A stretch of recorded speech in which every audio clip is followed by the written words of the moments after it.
I'm Bronwyn Kelly, the founder of Australian Community Futures Planning, or ACFP. We're helping Australians get together to plan a better future for their nation. And one of our big concerns about the future is, of course, climate change.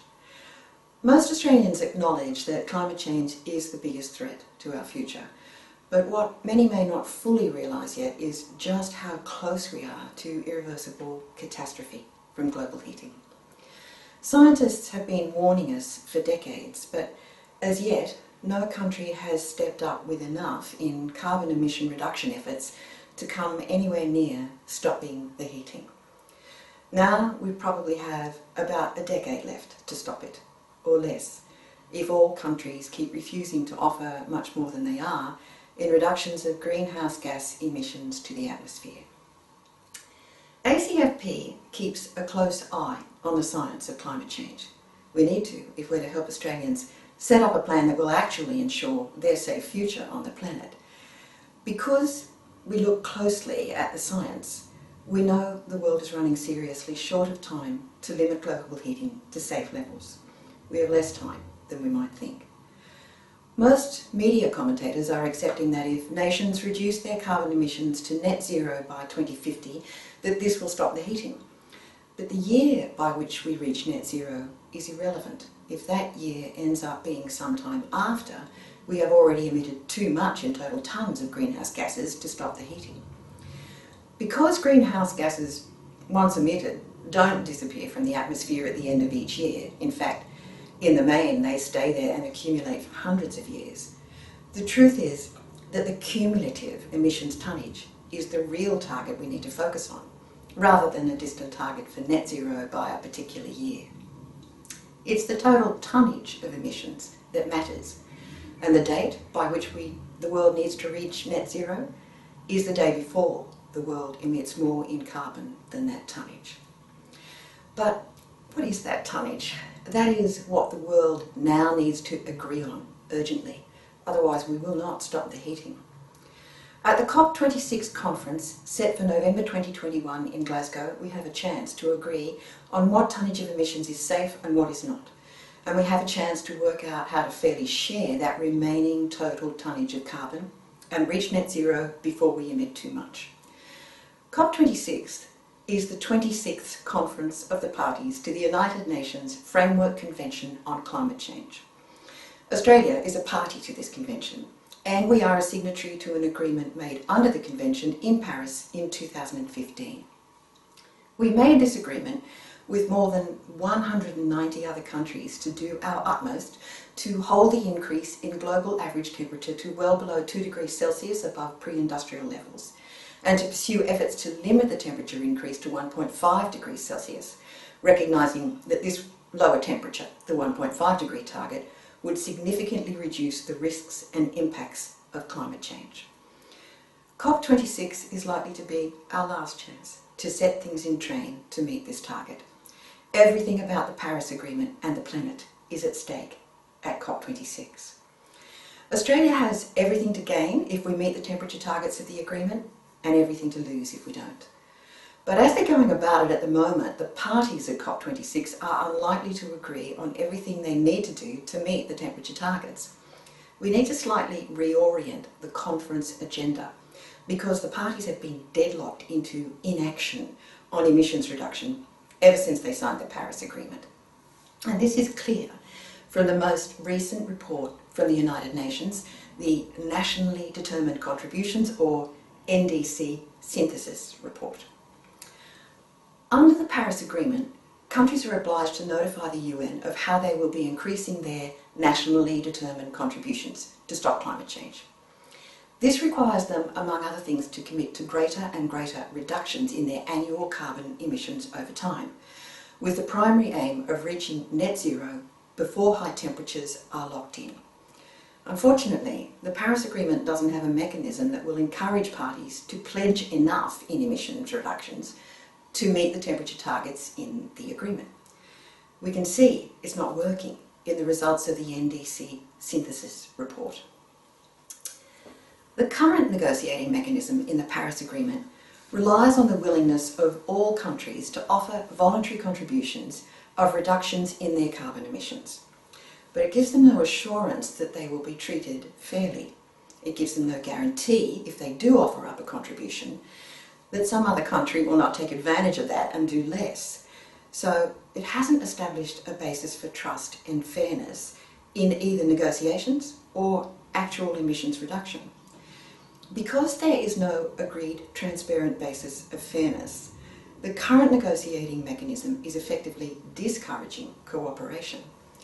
In the main, what we've ended up with is more than 190 countries reticently waiting to see what others will offer before they take the initiative and offer in full what they must offer if we're to meet the temperature targets.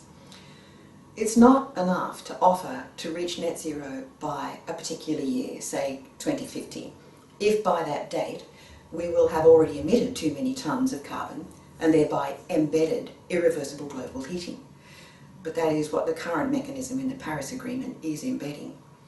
All countries are waiting too long. Meanwhile, emissions are building up too fast, which is now seriously shortening the time we have left to limit temperature increases to 1.5 or 2 degrees. After 6 years of the Paris Agreement, here's the result.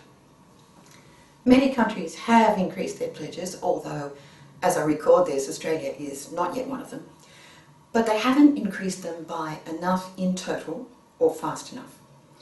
Pledges on offer at September 2021 do no more than set the world on track to heat by up to 4.5 degrees by 2060. There is now a huge gap between the sum of the pledged emission reductions and the amount of reduction we need by 2030 to stay on track and stop the heating at 1.5 degrees. It's a negotiating disaster, which is locking in a fatal hesitancy. The hesitancy results from the fact that the agreement doesn't give countries a target for the total tonnage of carbon they can still emit before the heating is locked in. There is a finite limit to the total amount of greenhouse gases that can be emitted to the atmosphere if the temperature aims of the Paris Agreement are to be met. Scientists know what the finite limits are for each degree of heating. They know there is now a very small budget of carbon that we can still emit in tonnes before the heating gets out of control. At COP26, the world needs to face up to the limits of that now very small budget, and they need to work out how to fairly share what's left of it.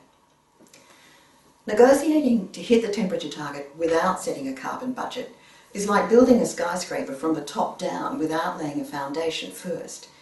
We need to inject something stable into the Paris Agreement, a solid platform from which we can work to build up plans that will actually stop the heating. That platform is the carbon budget. It's not there in the Paris Agreement at the moment, but if we add it in and ensure we choose a reasonably safe budget, we still have a chance of limiting heating to somewhere between 1.5 and 2 degrees Celsius.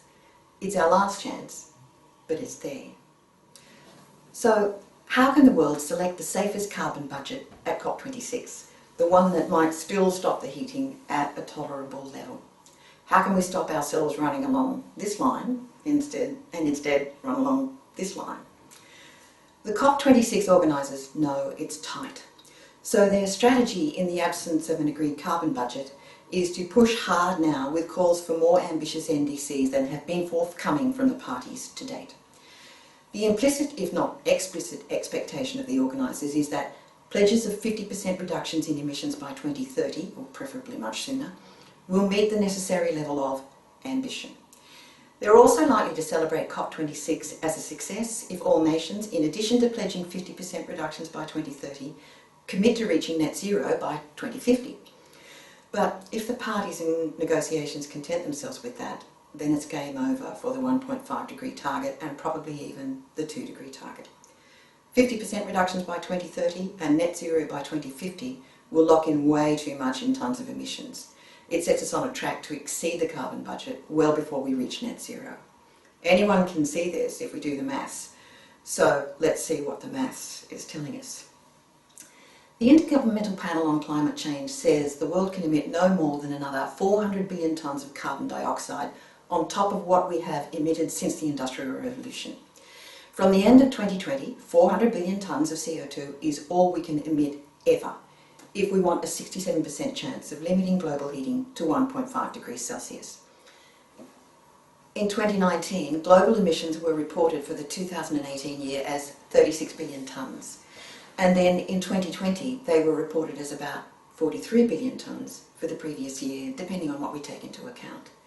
So starting from there, if annual global emissions are reduced in a straight line from the end of 2020 to chart a path by which we could theoretically reach net zero by 2050, how many tonnes of CO2 does the world still add into the atmosphere while travelling along this slow, steady path to net zero?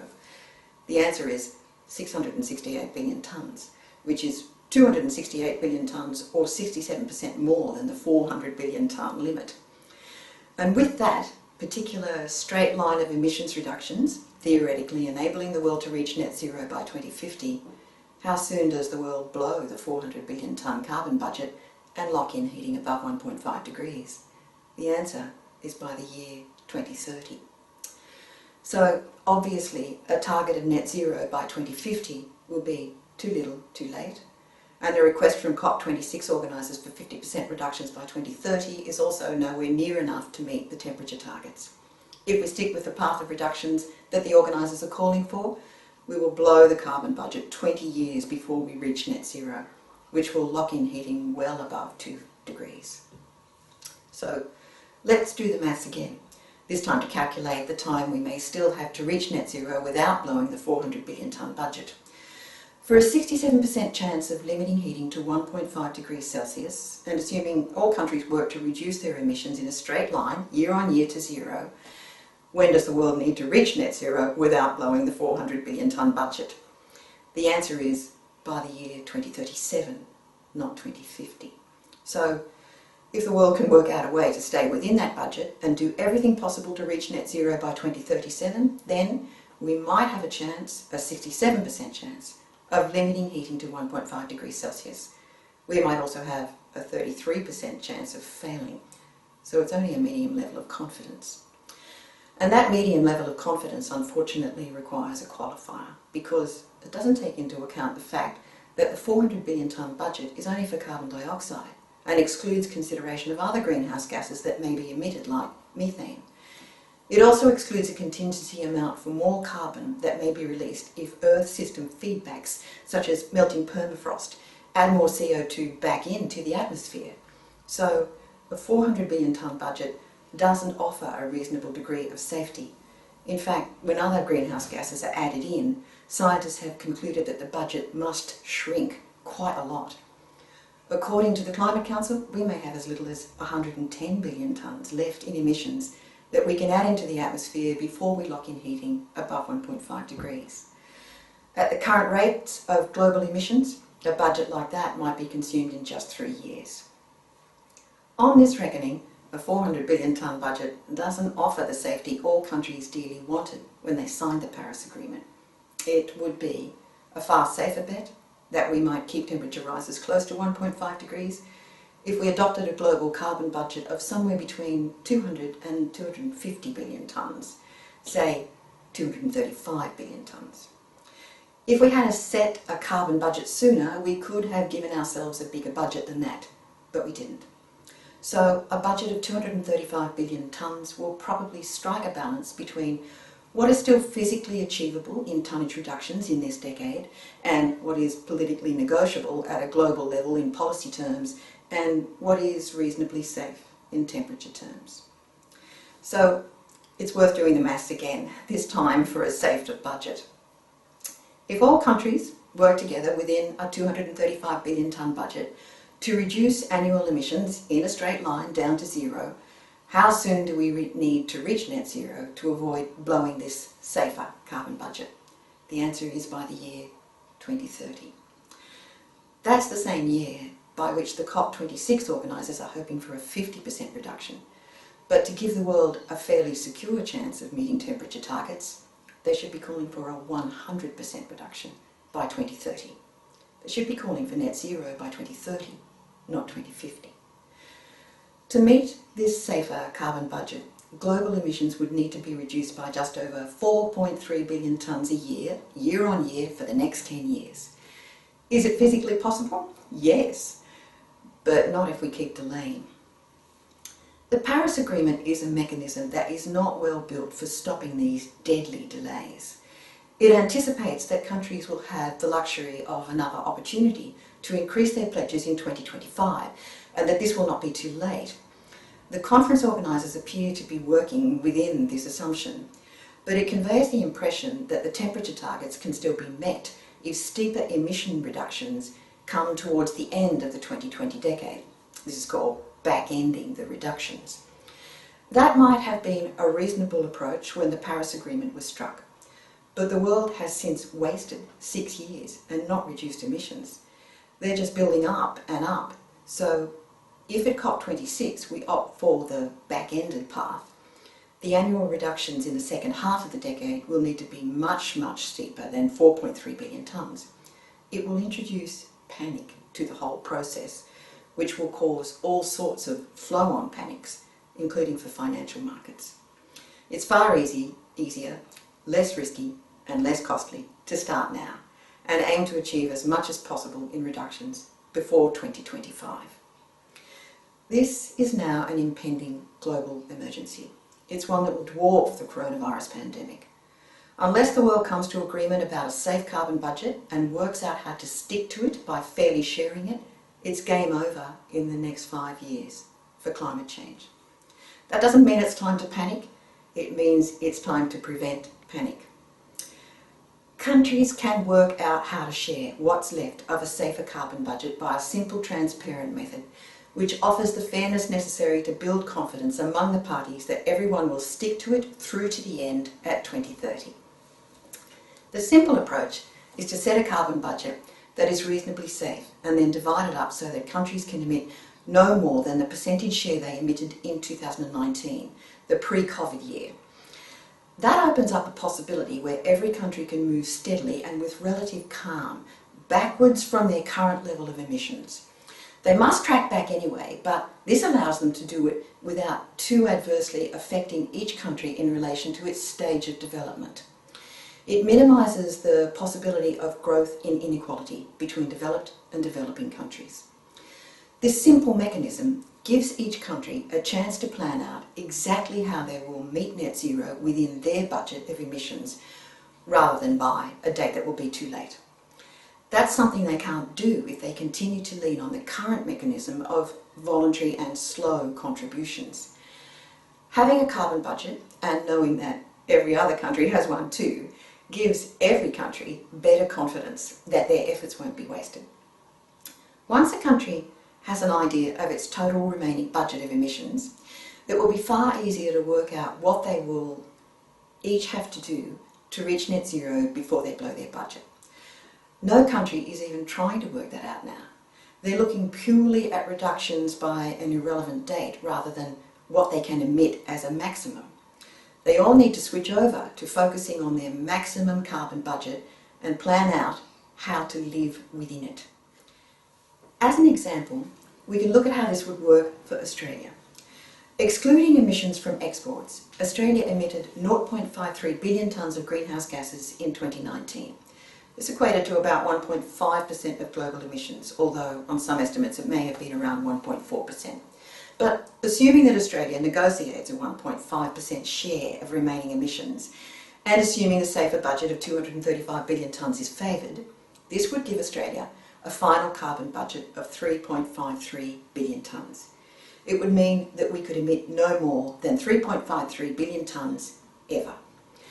To make sure we hit net zero before we emit more than that, Australia would need to reduce its emissions by just over 50 million tonnes a year from the end of 2020 compared to the amount we emitted in 2019.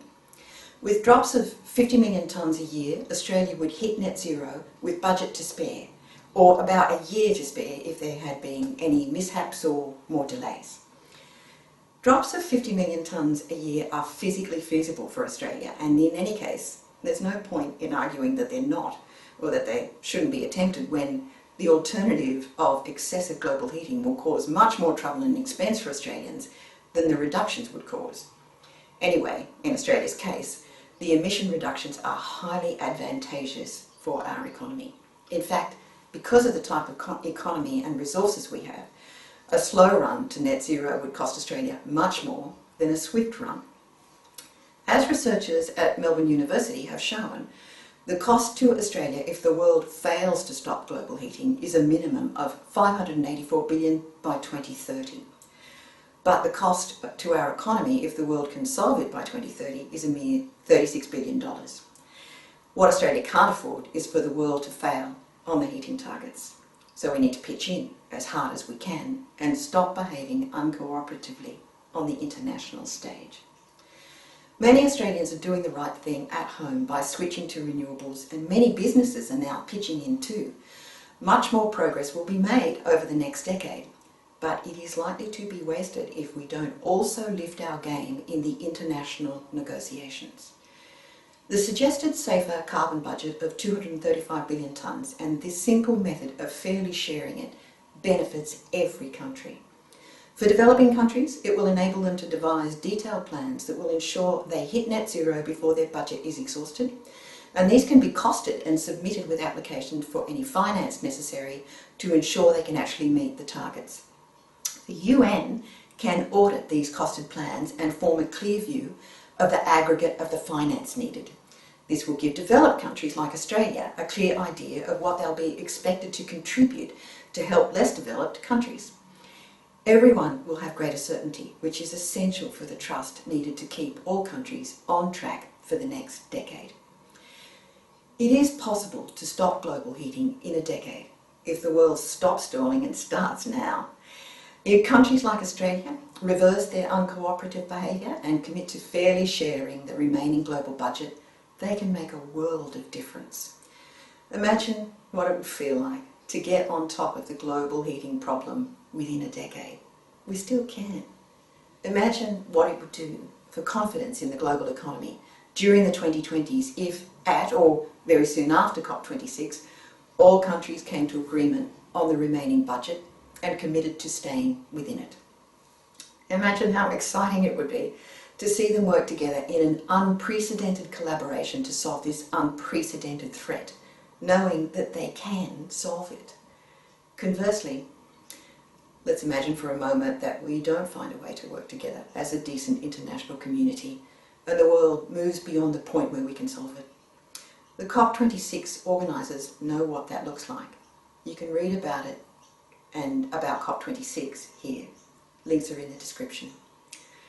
It's not an overstatement to say that everything is at stake at COP26, so we need to do everything possible to strengthen the negotiating mechanism in the Paris Agreement for a chance of real success at the meeting. What do we get if we continue to rely on the current negotiating mechanism in the Paris Agreement and the calls for 50% reductions by 2030 and net zero by 2050? We get temperatures way above 2 degrees, and with that we lose the planet as we know it and we devastate humanity. Countries like Australia can lead the world to stop this.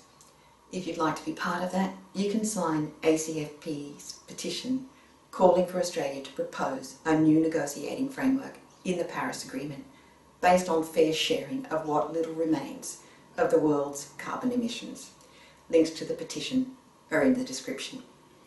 And if you'd like to know more about the feasibility of cutting Australia's emissions to zero in a decade and what policies must be implemented by our governments to maximise our chances of success, check out this episode of Snapshots from Australia Together, Australia's first National Community Futures Plan.